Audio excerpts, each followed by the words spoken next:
Hi, Cindy. Hey, Danielle. Nice to meet you. It's great to meet you as well. I'd like to welcome you to our center. And foremost, first, I want to thank you for signing all your confidentiality forms. And if there's any time you have anything questions about it, just let me know. Absolutely. But do understand my position, and if I feel that you are at harm or at risk of harming yourself or anyone else, it is my duty to report anything that I consider to be a red flag. Okay? Absolutely, I understand. Okay. I understand. All right. Well, first off, just tell me what brings you in today. Well, Danielle, I am a very organized person. Okay. I graduated from Harvard, have my PhD, and that was a really great accomplishment for me being the first Asian African American to graduate with a degree that high in rank. So I'm proud of that accomplishment, and married my husband, met my husband there, who is he's an excellent doctor, and we both, we're just trying to live the American dream. We have 3 beautiful children. One you may hear can from time to time. It's fine. Sometimes he can his loudness penetrates the walls. That's but fine. I'm glad y'all have a daycare facility here. No that problem. helps. Yes, definitely. I'm the CEO of a nonprofit organization and CEO of a few other organizations to help uplift our communities, whatnot, and it causes me to to just definitely put sometimes 110%. I don't know where we get it from as women, but you know how we as women, we always know how to just get through things. Yes. But and then I come from a wonderful family. It's about just about 6 of us all together, and it's just we're a wonderful family. We always hear from people how they admire me and my husband's relationship and our family, and we're involved in church, and we're involved in this and parent sports club and this and that. So, life is really good. I'm really blessed. But I don't know, sometimes I just feel numb.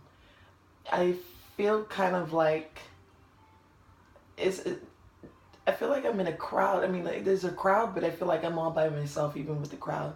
And more so with my family. Like, I love being a mom. Don't get me wrong. I love being a wife. Don't get me wrong. I love being the sister, the aunt, the daughter, this, and there's so many hats that I wear, and sometimes I just feel so overwhelmed. Everybody looks to me as the go-to person, and the moment I actually show that I have a need, or I feel like I'm just having a meltdown or emotional breakdown, nobody would know how to handle that because they're so used to seeing me on this pedestal that I don't ask to be on. Then of course I have those family members that are like, oh, she thinks she's this, she thinks she's that, and I'm like, you have no clue what I go through. My husband and I are very close. Things that I just feel like maybe I'm not good enough, I sometimes just feel just extremely overwhelmed. To the point where I feel hopeless. I feel despondent. I feel like I can't sleep. Just so much that's on my mind that nobody will ever get. Nobody will ever understand. And sometimes I even wonder, am I really doing anything? Am I really making an impact? Do I really matter to my family? Am I only good for the things that I can bring?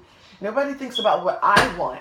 Nobody thinks about what I need. Nobody asks me, Brooke, can I help you with anything? Brooke, they automatically assume that I just got it all together, and because I have the degree behind my name, that I'm not supposed to have an emotional breakdown, and it just drives me crazy.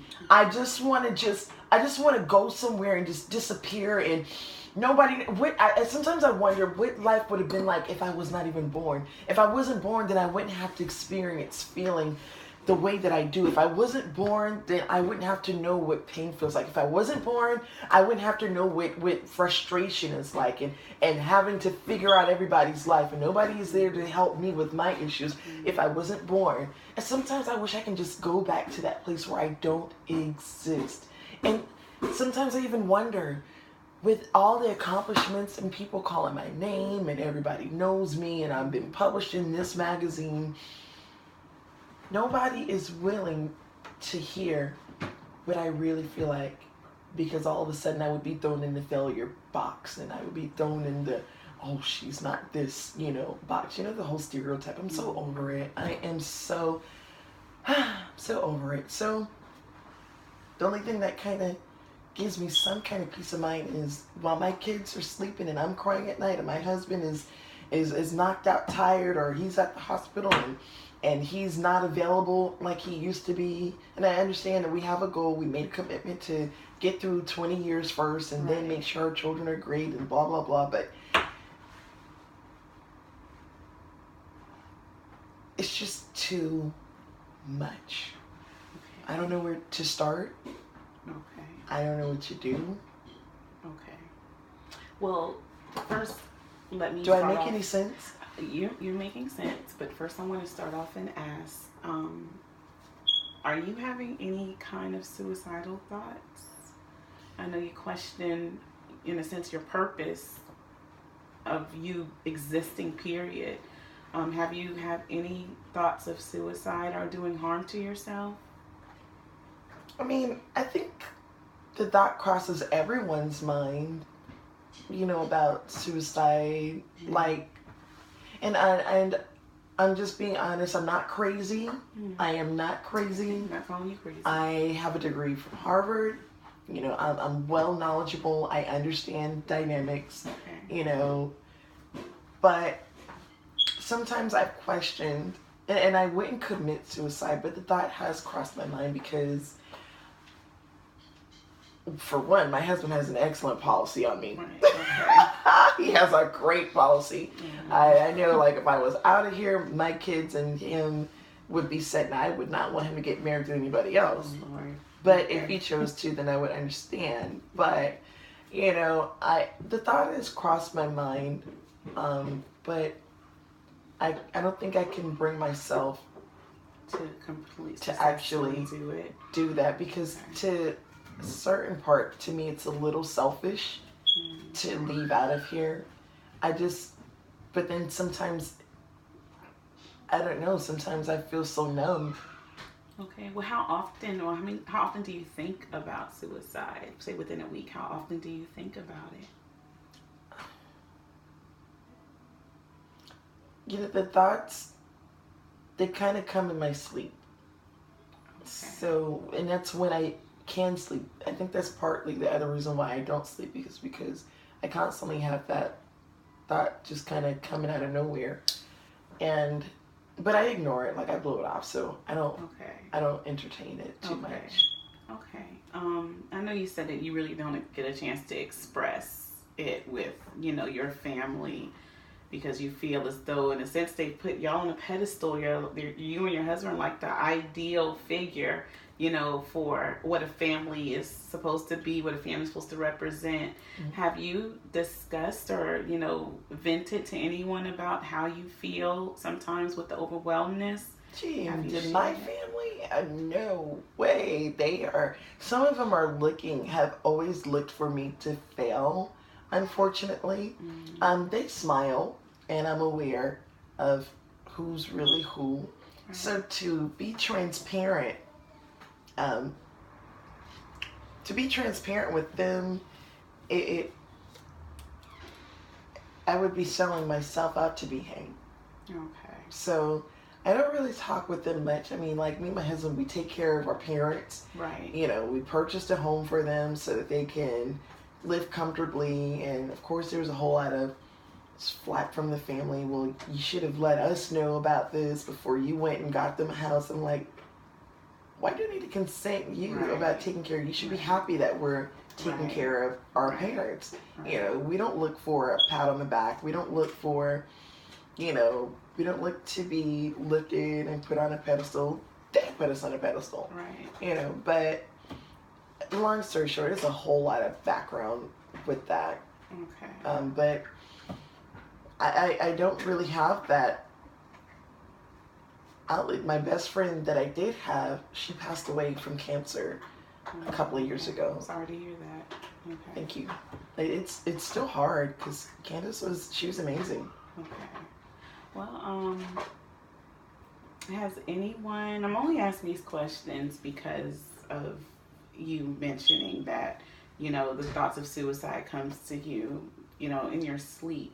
Has anyone in your family um, Committed suicide? committed suicide? Uncle Bobby, bless his heart. Uncle Bobby, and he was a ex-military commander, chief commander. He was like very up in rank with the service. Okay. And I was really small when I heard about this. I had to be like maybe 5 or 6. But I remember him because he was amazing. Like every Christmas, he would always have different toys and stuff for us. And I remembered hearing my mom cry, just horrifically. She was on the phone. She's like, no, Bobby, why? And she's like, how could you? That's so selfish. And I never knew what she was talking about until I got older. I just heard that he went away. Okay. But yeah, I know now right. what really happened. Okay. So then, what stops you from having those suicidal thoughts? What stops me from having the thoughts?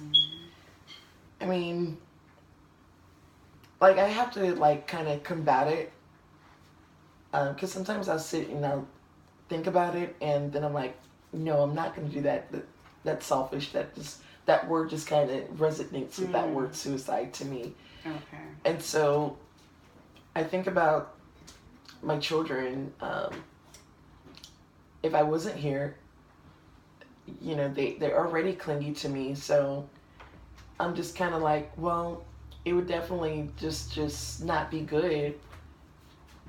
Especially my youngest one. She's only 3. Okay. So in other words, your children is they what helps me. you They're my life. overcome those They're my life. thoughts. They're my life. My husband, I love them all. They frustrate the heck out of me, if you know what I mean. Okay. At times. But I wouldn't trade them in for the world. I love them. Okay. All right. Well, what made you seek help? Well, my girlfriend Candace that I mentioned, she actually was a therapist as well. And I was turned off by another therapist who was just so cold. But just the first few seconds, first few minutes, you know how they say you can tell a person in the first few minutes of conversation. And speaking with you over the phone, I felt like maybe you would be the right therapist this time around. Because I almost gave up and was just going to call it quits. Okay. But I wanted to see if I can not have to be the person that's always the authority, always managing, always having to dictate, always having to...